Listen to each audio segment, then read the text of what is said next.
What's up, guys? Jahoot here, and this is a bit of anything where I do a bit of everything. Rather it's something I'm passionate about, something suggested from one of my supporters, or something I find amusing at the moment. And at the moment, I'm thinking about going back in time to an era where we didn't have streaming services and social media, and all we had to rely on was DVDs. And what better way to talk about that than to talk about my own personal DVD collection? So blow off that DVD player and let's talk about it. You see, I actually miss collecting DVDs.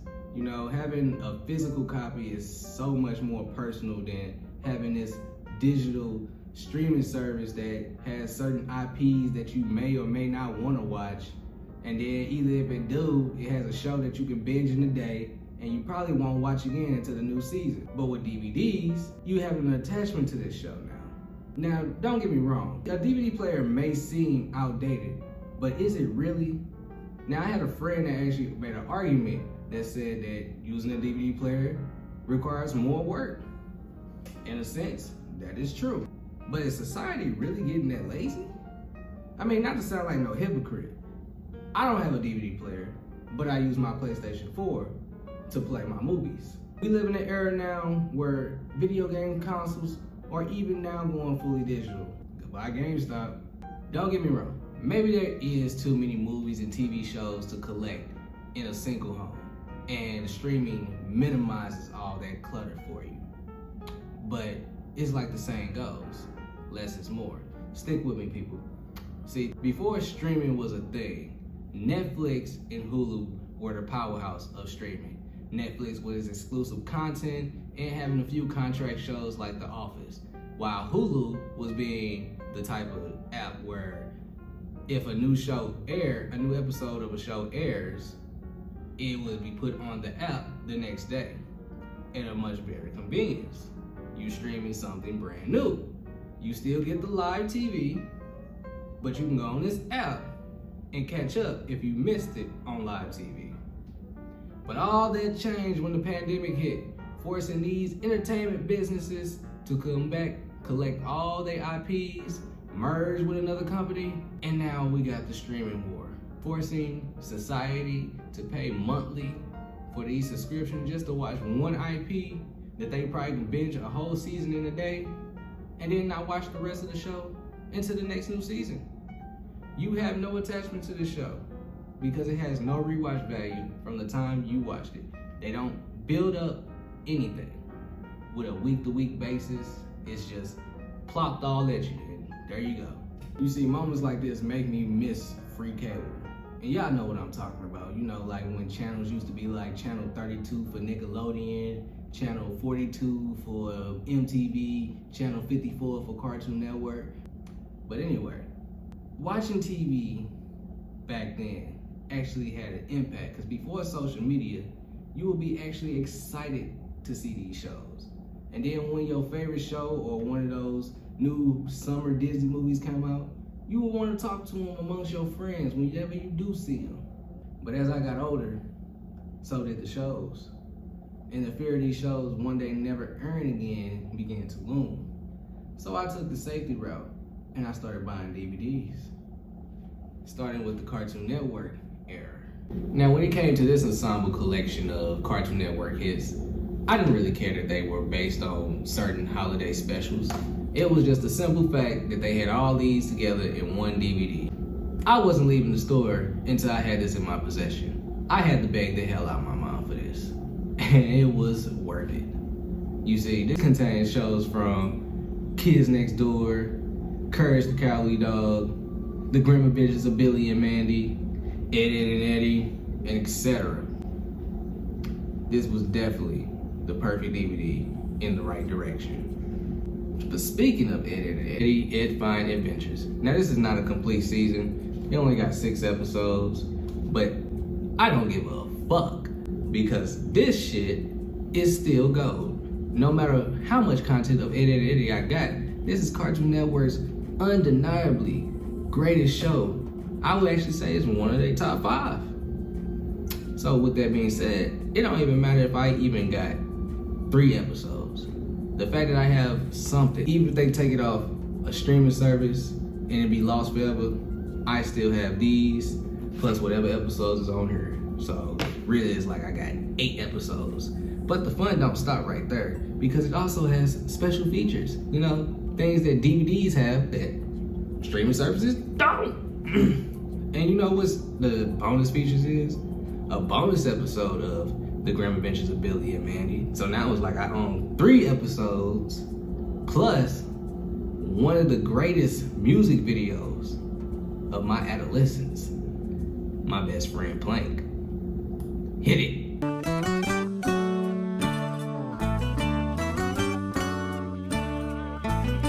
I'm never bored when I'm with you. We're pals, we're buddies through and through. Wish I knew what to buy for you on your birthday. Now, Chowder, I didn't really care that much for. The only reason I got it was because, again, this was going down in the phase where I was trying to collect as much Cartoon Network content as possible, and this just happened to be one of the things I spotted, so I grabbed it, but not really having a true connection to the show. I try to watch it now, but it's just still giving me the same vibe I had when I first seen it. But nevertheless, I still own some type of old content from Cartoon Network, of one of their earlier shows that did not make it past 3 seasons. So yeah, there's Chowder. Now, one of my proudest purchases out of my whole collection is Johnny Bravo, the complete first season. Now, I didn't grow up when Johnny Bravo first started airing. It came out in 97, I'm 99. But when I did manage to catch some of the reruns as I was getting a little older, you know, it hit me a little bit. Like, this is one of those shows that's just like so funny, but then it's like, I don't know why it's funny. And then when I rewatch it now that I'm older, it's like, wow, this was definitely one of Cartoon Network's peak shows. Oh, pressure. Honestly, I'll get to that, why I feel like this show is definitely goated. But first, I would say my favorite episodes from this season is definitely episode 3, The Sensitive Male / Bravo Doobie Doo. Yeah, a Scooby-Doo crossover. Don't worry, I don't bite. Does she? Oh. Now, The Sensitive Male is pretty much about a short man teaching Johnny Bravo how to be more sensitive towards women. Simple enough. But he does it by trying to explain it to him through songs, just like how those old PSA school rock songs used to go. Candor of a mouseketeer. Keep your eyes on her face. That's the proper hemisphere. Come again? You know who was actually the writer behind that episode? Steph MacFarlane. Who was Steph MacFarlane? The creator of Family Guy. That's right. Steph MacFarlane got his breakout on Johnny Bravo, and here he is with one of the longest running shows out now, I think. When I bought this DVD, I wasn't really worried that Family Guy was going anywhere. It was just more so a convenience that it was probably like I saw it for $5, and then I said to myself, well, it's cheaper than buying a full season, and I don't really care for this show that much to buy a full season compared to The Simpsons. Yeah. But before I even bought The Simpsons seasons, I was buying the comic books. The Simpsons introduced me to comic books. And based on the conditions, it's kind of hard to tell which one was the first one I ever bought. But it was definitely between these two. And boy, did these comic books come in handy, because when it came to times where I was on punishment, my punishment would usually be that I couldn't watch TV. And so to combat with that, I would buy comic books that are based on shows that I already like. Like, for example, I would get the Looney Tunes, and also get the Cartoon Network Block Party, and then also Futurama, just because it was connected to The Simpsons. The first season I ever bought of The Simpsons was season 6, and ironically enough, it was the collector's edition of Homer's Head. This was also the season where they had their first 2-parter which was Who Shot Mr. Burns? Part 1 being on this one, forcing my hand to buy season 7 that had part 2. I tried to collect as many seasons as possible, but at my age, they were just expensive, and I didn't realize that they were already 18, 19 seasons deep when I became interested. So I managed to only collect season 1, 2, 5, 7, and 10, with a few sample DVDs on the side. Mind you, they already at season 34. And that was the whole reason why I had subscribed to Disney Plus, because they had every season. But after a while, given that this was mainly the only IP that I was interested in on this whole service, I just figured I'd stick to what I already got. Plus, there's no censorship with these. You get the full raw cuts. Just as I was starting to like The Simpsons, the movie was just coming out. Now, real fans that grew up with it will say that the movie came out a little too late, but for me, it came out at the right time. And of course, I had to see it the day it came out. But I believe that there was a trailer showing in this movie that may have became my favorite movie of all time, The Dark Knight. I distinctively remember watching the trailer when this movie was about to drop and seeing Batman maneuver through them light poles right before he was gonna flip the truck, and then he drives the bat pod up the wall and somehow flips it around, and he just grounds it like, yeah, I'm Batman. And right there, it was that moment I knew that this was gonna be the movie, and I was right. Just the first 5 minutes or whatever, the cold opening of this movie, when Joker was doing a heist, and he had all his goons kill each other. That was just, Oh, no, I killed a bus driver. Bus driver? What bus driver? like, come on. This movie has the best quotes to me. Like, for example, when Batman first appeared in the movie, and he was taking down Scarecrow and the little drug organization they had. And when he jumped on top of the car, and then when the dude asked him, what's the difference between me and you? And he was like, I'm not wearing hockey pads. I love this movie. I really do. Now I can honestly say The Dark Knight is what put me on Batman. Now, this was also around the same time that Batman Arkham Asylum was coming out. I didn't have a PlayStation 3 at the time. I had only the PlayStation 2, and I only was able to play Batman Begin. But once I finally did get Batman Arkham Asylum, best believe that solidified that I was a Batman fan. But that's for another video. As far as what was on TV at the time when I was getting interested in Batman was Batman Brave and the Bold. Now, when this show was first aired, I didn't really care that much for it. It was pretty campy, and I just remember it distinctly because it would come on like 7 o'clock in the morning, and it would be like an alarm clock to me when you hear the intro song, like dun dun dun dun dun dun dun dun dun dun dun dun dun dun dun dun, and then you see the big sign, Batman the Brave and the Bold. And then it goes into the wacky adventures that he has with whatever superhero friend he has at the moment, like Aquaman and Plastic Man and Blue Beetle and the Atom, but never really no true Justice League members until the 3rd season, which is really the one I actually preferred to buy it. And it was the complete season versus the first 2 seasons, they broke them off in half. So I only have half of the first season. But again, this is also a show I didn't really care too much for, but I still have some type of nostalgia towards it. Now, a show that completely went under the radar for me was The Batman. And at the time, this was actually airing on WB Kids. If you know, WB Kids no longer exists. And with that being said, it took this show with it. This show managed to spawn out 5 seasons. I only have season 1, 2, 3, and 5. Completely skipping season 4. Like I said, I never actually got to watch the show when it was on TV. I only got to watch it once it was on shelves. But my only true exposure to the show was when it did air the movie on Cartoon Network, Batman vs. Dracula. And I gotta say, this was actually a good movie.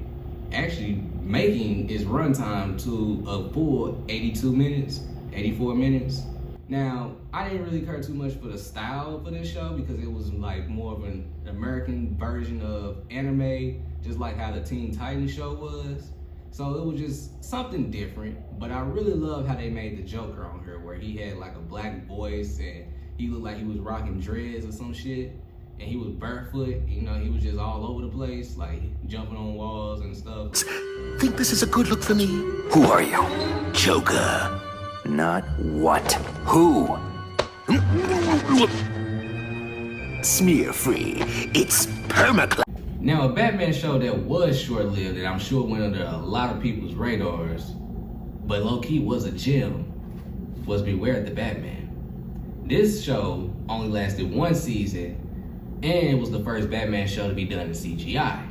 Now, the thing about this show was that it didn't want to focus on Batman's main rogues gallery of villains. They wanted to go for the C-listers like Professor Pig and Mr. Toad or Mud Pie. But it did try to sprinkle in some of the big names like Two-Face with Harvey Dent, Ra's al Ghul, Deathstroke, Man-Bat. But beyond those, we didn't get no Joker, no Penguin, no Poison Ivy. So maybe that hurt this show. Who knows? Speaking of gems, let's talk about the real golden era of Batman. The Bruce Timm Renaissance. The Batman animated series. Yeah, that's right. I had to get all the seasons. I made sure of it. It was no doubt in my mind I was gonna leave one season off, even if I didn't like it. Every episode was a banger on here. I even found somebody selling them 2 of the movies in one disc. Talk about 2 birds in 1 stone. Batman Mask of the Phantom is literally probably the second best Batman movie ever made. Let's talk the truth. But Bruce Timm didn't just stop with Batman. No. Based on the success of the Batman animated series, they were able to get greenlit a spin-off show for the Man of Steel himself, Superman, the animated series. Now making this a shared universe. Sounds familiar, right? But Bruce Timm didn't stop right there. No. Instead, they went back to Batman, but this time going beyond. Batman Beyond. Now this show is pretty much about Bruce Wayne now being retired as Batman, and he gives the cowl now to a troubled teen who's trying to figure out the murder of his father. Simple enough. Now I only have season 2, and I only like season 2 because it has the most episodes. But I only watched mainly the first half of it because it still had that Batman animated series dark, greedy atmosphere tone to it before the other half went into that HD era, completely changing the tone of the show. But I didn't mind the HD once the movie dropped, Batman Beyond Return of the Joker. Now this was a peak story for this show. I highly recommend it. Boys. We're with you. Bonk. Oh, right. Dead. But they didn't stop at Beyond. No. Instead, this time they went back to the past when Batman finally joined with Superman with the Justice League. Now, I don't have season 1, but because I bought a bunch of the episodes like on these sample discs or whatever, it was pretty much no point in me buying season 1. I mean, I could still get it, but it would make having these completely useless now. And this is pretty much like half of season 1 in my hand right here. But I did definitely buy season 2. And pretty much the first 2 seasons of Justice League were just a bunch of 2-parters, but they still had some deep stories to them. It's when they got to Justice League Unlimited is when they amped up the fun. Taking away that 2-parter element and focusing now just on single stories, but having a big narrative at the end of each season, this was definitely the way to go out. And not to mention, it had one of the best opening theme songs to any animated show.